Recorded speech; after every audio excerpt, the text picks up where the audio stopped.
നേരത്തെ നമ്മൾ സൂചിപ്പിച്ചതുപോലെ തന്നെ ഉയർന്ന ചൂട് സംസ്ഥാനത്ത് തുടരുന്ന ഒരു സാഹചര്യമാണ്. വിവിധ ജില്ലകളിൽ ഏറ്റവും ഒടുവിലായി പുറത്തു വന്ന ഇപ്പോഴത്തെ കാലാവസ്ഥയുടെ സാഹചര്യം താപനില രേഖപ്പെടുത്തലുകൾ അനുസരിച്ചും ഇപ്പോൾ പാലക്കാട് 41 ഡിഗ്രി സെൽഷ്യസിൽ തന്നെ തുടരുകയാണ്. അത് ഉഷ്ണതരംഗ മുന്നറിയിപ്പ് നേരത്തെ തന്നെ കേന്ദ്ര കാലാവസ്ഥാ വകുപ്പിന്റെ ഭാഗത്തു നിന്ന് ലഭിച്ചിട്ടുള്ള ഒരു സന്ദർഭമുണ്ട്. കൊല്ലത്തും തൃശൂരും 40 ഡിഗ്രി സെൽഷ്യസിൽ തുടരുന്ന ഒരു സാഹചര്യത്തിൽ രണ്ട് ജില്ലകളിലും ഇപ്പോൾ ഉഷ്ണതരംഗത്തിന്റെ സാധ്യത നിലനിൽക്കുന്നു എന്ന ഒരു വിലയിരുത്തലും കാലാവസ്ഥാ വകുപ്പിന്റെ ഭാഗത്തു നിന്നുണ്ട്. കൂടുതലായി ജനങ്ങൾ ജാഗ്രത പാലിക്കണമെന്ന നിർദ്ദേശം ഈ ഒരു ഘട്ടത്തിൽ വന്നിട്ടുണ്ട്. നേരത്തെ തന്നെ ആരോഗ്യ വകുപ്പിന്റെയും ദുരന്ത നിവാരണ അതോറിറ്റിയുടെയും ഭാഗത്തു നിന്നും കൃത്യമായ മുന്നറിയിപ്പുകളുണ്ട്. പകൽ സമയത്ത് ഉയർന്നു ചൂട് നിൽക്കുന്ന സമയത്ത് പുറത്തിറങ്ങി ജോലി ചെയ്യുന്ന ജനങ്ങൾക്കടക്കമുള്ളവർക്ക് കൃത്യമായ മാർഗനിർദ്ദേശങ്ങൾ ഈ ഘട്ടത്തിൽ ഈ ചൂട് ഉയർന്നു നിൽക്കുന്ന സമയം മുതൽ തന്നെ ഉണ്ടായിരുന്നു. എങ്കിൽ പോലും ഈ ഉഷ്ണതരംഗത്തിന്റെ സാധ്യത കുറച്ചുകൂടി ഗൗരവത്തിൽ എടുക്കേണ്ടുന്ന ഒരു സമയമായതുകൊണ്ട് തന്നെ ആ നിലയ്ക്ക് ഇപ്പോഴത്തെ സാഹചര്യത്തെ പരിഗണിക്കണമെന്നും അല്പം കൂടി ജാഗ്രതയോടുകൂടി വ്യക്തികൾ ഈ ഒരു വിഷയത്തെ കൈകാര്യം ചെയ്യണം എന്ന നിലയ്ക്കുമുള്ള നിർദ്ദേശമാണ് വന്നിട്ടുള്ളത്. അതീവ ജാഗ്രതാ നിർദ്ദേശങ്ങൾ ഇപ്പോൾ പ്രത്യേകിച്ച് പാലക്കാട്, കൊല്ലം, തൃശൂർ ജില്ലകളിലുണ്ട്. ഇന്നത്തെ താപനില വിവരമനുസരിച്ചും 40-41 ഡിഗ്രി സെൽഷ്യസ് ആണ് ഈ മേഖലകളിലെല്ലാം ഉള്ളത്. തൃശൂരിൽ നേരത്തെ തിയോഫിൻ പറഞ്ഞിട്ടുണ്ടായിരുന്നു 39-40 ഡിഗ്രി സെൽഷ്യസിനിടയിൽ.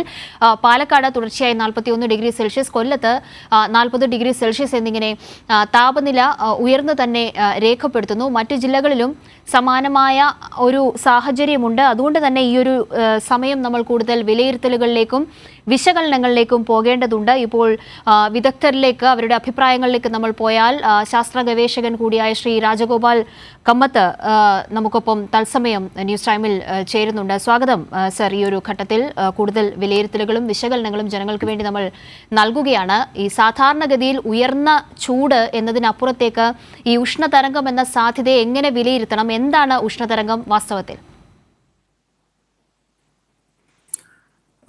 സാധാരണയിൽ നിന്നും 4 മുതൽ 5 ഡിഗ്രി വരെ മുകളിലേക്ക് താപനില കൂടുമ്പോഴാണ്, അതായത് ഒരു പ്രദേശത്ത് രേഖപ്പെടുത്തുന്ന താപനില 4-5 ഡിഗ്രി കൂടുമ്പോഴും 40 ഡിഗ്രിക്ക് മുകളിൽ താപനില 4-5 ദിവസം തുടർച്ചയായിട്ട് രേഖപ്പെടുത്തുമ്പോഴാണ് ഉഷ്ണതരംഗം എന്ന് നമ്മൾ പറയുന്നത്. പൊതുവെ കേരളത്തിൽ അങ്ങനെ ഒരു ഉഷ്ണതരംഗത്തിന് സാധ്യത 1-2 സ്ഥലങ്ങളിൽ മാത്രമേ ഉണ്ടായിരുന്നുള്ളൂ, പുനലൂരും പാലക്കാടും. അതിന്റെ ഒരു കാരണം എന്ന് പറയുന്നത് പശ്ചിമഘട്ടത്തിലെ ആ ഒരു ഗ്യാപ്പാണ്. അതായത് പശ്ചിമഘട്ടത്തിലെ ഒരു വിടവുണ്ട്, പാലക്കാട് ഗ്യാപ്പ് എന്നാണ് അതിന്റെ പേര്. അതുപോലെ ആര്യങ്കാവ് മേഖലയിലും പശ്ചിമഘട്ടത്തിലൊരു ഗ്യാപ്പുണ്ട്. അപ്പോൾ തമിഴ്നാട് ഏരിയയിൽ നിന്നുള്ള താപനിലയുള്ള താപം കൂടിയ വായു ഇങ്ങോട്ട് കടക്കുമ്പോഴാണ് അവിടെ ചൂട് കൂടുന്നത്. പക്ഷെ മറ്റിടങ്ങളിൽ പശ്ചിമഘട്ടത്തിന്റെ ഒരു സംരക്ഷണം ഉള്ളതുകൊണ്ട് നമുക്ക് അത്ര താപനില കൂടി വരുന്നില്ലായിരുന്നു. കാരണം കേരളത്തിലെ തീരദേശത്ത് നിന്നുള്ള തണുത്ത വായു അങ്ങോട്ടേക്ക് കടക്കുകയും പിന്നെ അത് മാത്രമല്ല ഈർപ്പം വർദ്ധിക്കുകയും അങ്ങനെയൊക്കെ താപനില ഒരു നിയന്ത്രിതമായ രീതിയിൽ പൊയ്ക്കൊണ്ടിരിക്കുകയായിരുന്നു. പക്ഷേ ഈ വേളയിൽ നമ്മുടെ താപനില എന്ന് പറയുന്നത് രാത്രിയിലെ താപനില തന്നെ ഏകദേശം 29-30 ഡിഗ്രി സെൽഷ്യസ് കേരളത്തിൽ രേഖപ്പെടുത്തുന്നുണ്ട്. ഇന്നലെ രാത്രിയിൽ പാതിര കഴിഞ്ഞിട്ട് പോലും പലയിടങ്ങളിലും താപനില 29-30 ഡിഗ്രി സെൽഷ്യസ് ആയിരുന്നു. അതേസമയം ഇതേ സമയത്ത് തന്നെ നമ്മുടെ ഇവിടെ താപനില 29 ഡിഗ്രി ആയിരിക്കുമ്പോൾ അറബിക്കടലിന്റെ താപനില 31 ഡിഗ്രി ആയിരുന്നു ഇന്നലെ രാത്രി. അതേസമയം നമുക്ക് വിശ്വസിക്കാൻ കഴിയാത്ത മറ്റൊരു നിരീക്ഷണം കൂടി ഈ അവസരത്തിൽ പങ്കുവയ്ക്കാൻ ഉദ്ദേശിക്കുന്നുണ്ട്. അതായത് ഇന്ത്യ മഹാസമുദ്രത്തിന്റെ ചിലയിടങ്ങളിലെ താപനില ഏകദേശം 34 ഡിഗ്രി വരെ വർദ്ധിച്ചിട്ടുണ്ട്. അത് വളരെ കൃത്യതയുള്ള സോഴ്സസിൽ നിന്നും പല സോഴ്സസിൽ നിന്നും നമ്മൾ മനസ്സിലാക്കിയതാണ്. ഇത് വളരെയധികം കൂടിയ താപനിലയാണ്. അപ്പോൾ ഇത്തരത്തിലുള്ള ഒരു താപനില വർധനവ് നമ്മൾ ഈ അടുത്ത കാലത്തെങ്കിലും കണ്ടിട്ടില്ല. അടുത്ത കാലത്ത് എന്ന് പറയുമ്പോൾ കഴിഞ്ഞ കുറച്ച് ദശകങ്ങളിലേക്ക് നമ്മൾ ഇത് കണ്ടിട്ടില്ല.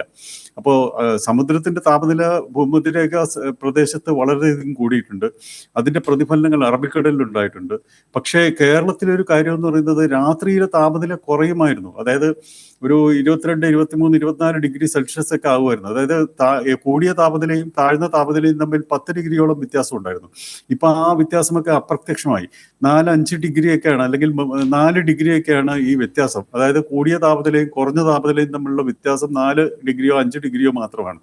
അപ്പൊ അതുകൊണ്ട് നമ്മൾ മനസ്സിലാക്കേണ്ട ഒരു കാര്യം, ഏകദേശം ഒരേ രീതിയിലുള്ള താപനില തുടരുന്നു എന്നുള്ളതാണ് മനസ്സിലാക്കേണ്ടത്.